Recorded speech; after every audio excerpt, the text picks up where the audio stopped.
What's up, everybody? Welcome back to the PTP Hustle. So whether you're starting out or just balancing music production with other commitments, you don't need a fortune to have a great studio. You really just need the basics. Today, I'm going to show you the best budget-friendly equipment for a part-time music producer. So with that, let's dive in. So first up is the audio interface. This is a must-have for getting high-quality sound out of your computer, especially if you plan on recording vocals or instruments. So I'm going to give you some recommendations. You don't have to get these, but these are some you can start off with your investigation and then figure out what works out best for you. First is the Focusrite Scarlett 2i2. This costs about 150 bucks. It's popular and reliable and is easy to use, perfect for recording vocals, guitars, or other instruments. Next is the Behringer UMC22. This costs about 50 bucks. It's very affordable and great for beginners. It offers a solid sound quality without breaking the bank. And third is the PreSonus Audio Box USB. It costs about 100 bucks and is another great budgeting option with everything you need for basic recording. Now, as of this recording, the audio box had been discontinued, but you can find it on the internet, eBay, Amazon, other places. Still get it online, so you can still procure it.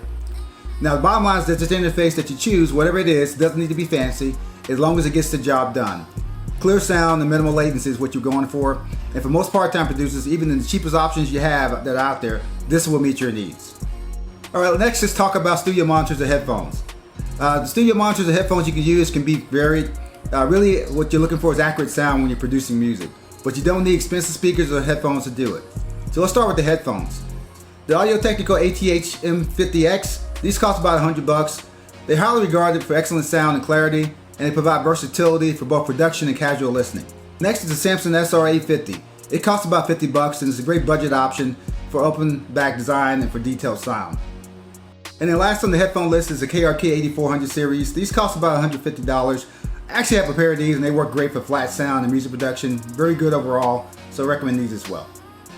Okay, let's talk about studio monitors. First is the KRK Rocket 5 G4. These cost about 300 bucks a pair. Known for punchy bass and have great entry-level options for monitors. I had some of these when I started off in my studio years ago, a different model, but they were great for just getting good sound quality that doesn't break the bank.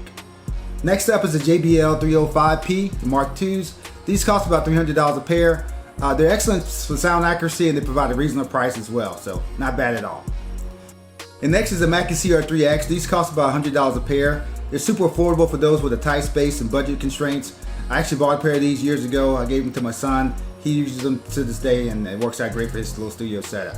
So the bottom line here, if you're working in an apartment and you don't have space for studio monitors, headphones are a fantastic alternative. Just make sure to use reference tracks to compare your mixes when using your headphones. That'll keep your music on parity with other music that you're listening to.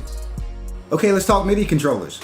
So now, MIDI controllers are really essential if you want to play melodies, chords, do beats, and they don't have to be super expensive. Here's a list of recommendations. The Akai MPK MIDI MK3. This costs around $100. It's compact, portable, and comes with pads and knobs for extra controls. I start off with something like this in my studio. I also use Akai products today. Great. Next is the Arturia MiniLab MK2. This costs about 130 bucks. It's a great software package and has a solid structure built for the price. And finally, we have the Nectar Impact LX25 Plus. Costs around 100 bucks. Full-size keys, deep integration, and it integrates with most DAWs. You can see here there's a lot of integration with DAWs that it provides. So it's a great overall controller. So the bottom line here is a small MIDI controller like the MPK from Akai is perfect if you're producing in a small space or you're on the go. Plus they're packed with features and they really speed up your workflow. Alright, let's talk about microphones. So moving on to mics, if you're planning on recording vocals, instruments, a mic is really going to be essential for you. But don't worry, you can get great results at affordable options. Let's go through the list. Alright, first up is the Audio-Technica AT2020. This costs around $100. It's a fantastic budget condenser mic that's widely used for vocals and instruments. So next up is the Samson Q2U. This costs around $70. It's a hybrid dynamic mic that works for both USB and XLR, making it really versatile. Okay, next up is the Behringer C1. This costs around $50. It's one of the cheapest condenser mics that still delivers decent quality for beginners, so definitely check it out. And lastly, this is honorable mention, it's an MXL 990. This costs around $100. This is my very first microphone that I used when I started off my studio. It worked very well for me in my first year as a part-time producer, and I recommend it as well. So bottom line here is for vocals or for acoustic guitar instruments, the AT2020 is probably a great starter mic. And if you want the flexibility of USB and XLR, look at the Samson Q2U.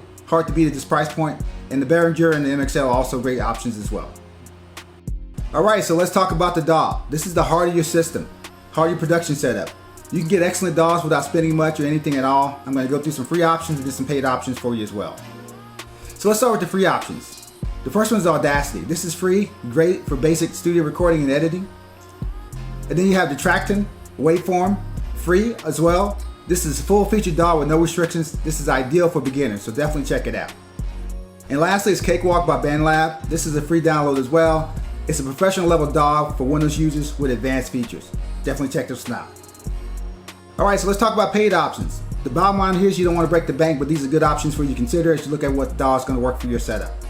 First up is Fruity Loops Studio Edition. Costs around $100 for making great beats, and it comes with a lifetime updates and free updates as well. Next up is Ableton Live Intro. This costs around $99. This is perfect for electronic music producers, offers great features for the price. Next is Reaper. This is around $60. It's a full functioning DAW with generous trial period and affordable license. Also options out there to purchase more functionality, but this is definitely one to check out. And lastly, the honorable mention for me, this is Reason, my DAW of choice. I'll use this along with Pro Tools. This is not cheap outright, but they do have a subscription model that you can use, and it works for you if you have a monthly budget to allow for that. So I'm also going to show a quick list of the top DAWs on the market in case you're interested to see the listing. These are just some you can check out, but it's not all encompassing and it's not comprehensive. So the bottom line here, if you're on a tight budget, there are plenty of free options to get you started with investing in your studio. But investing with a DAW like FL Studio or Ableton Live down the road is worth it once you're ready to take on new things and take your music production to another level. Alright, so let's recap the best budget-friendly gear for part-time producers. Let's look at the audio interface first. Focusrite Scarlett 2i2 or the Behringer UMC22. For the studio monitors and headphones, the Audio-Technica ATH M50X or the Mackie CR3X monitors. For MIDI controllers, the Akai MPK Mini or the Arturia Mini Lab. For microphones, the Audio-Technica AT2020 or the Samson Q2U. For your DAW software, free options like Cakewalk or affordable choices like FL Studio definitely will get you started. Alright, so that's the list. So with this gear, you'll have everything you need to start producing high quality tracks without breaking the bank. If you found this video helpful, please give it a like and subscribe for more tips on budget-friendly production for part-time music producers. Let me know in the comments which gear you're looking to add to your setup. Let's talk about it. Thanks for watching. Happy producing. PTP Hustle out.